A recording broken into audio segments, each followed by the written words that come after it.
All right, so we got to back it up a little bit because we got this La Tech Texas State process going on. Explain to us the process, because it seemed to me the information I was getting was one thing, and it may have turned out to be another thing. So explain to me the process, because it felt like Texas State was playing footsie with the Pac-12, and it seemed like La Tech couldn't play, the Sun Belt couldn't be playing footsie with La Tech, and yet maybe they were. Can you explain to us the process as much as you can? Because it didn't feel like what I found out, like maybe the Sun Belt wasn't talking to La Tech officially until Texas State left.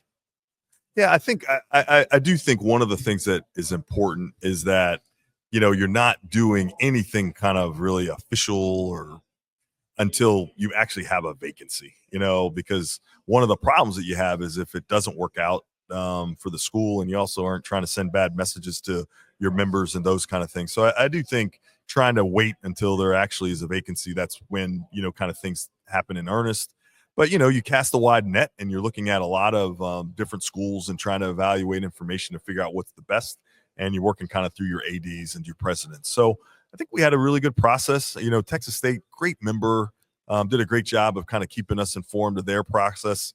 And so kind of a little bit under the gun in terms of, whether or not, what happens in 2026 and how that's going to impact us. But they, informed us. And then once we kind of knew that they were definitely leaving, then that's when you kind of get activated and get started.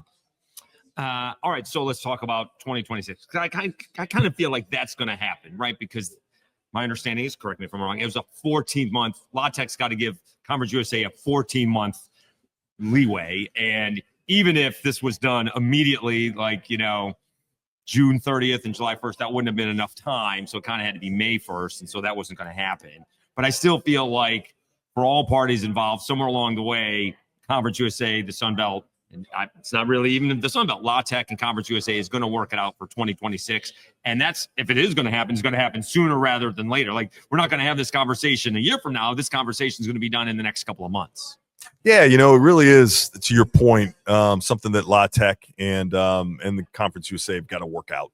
And I'm assuming they've already started that process, and we'll just kind of sit back and see. And certainly, 2026 creates some challenges for us because we'd be odd, but also Conference USA would be odd as well. And that's so I just think that, there's some benefits from everyone, and hopefully everyone sees it that way, and we can come to some agreements. Otherwise, we're going to have to try to work through some alternatives to try to figure out some of our scheduling challenges, particularly in football, but really across all our sports.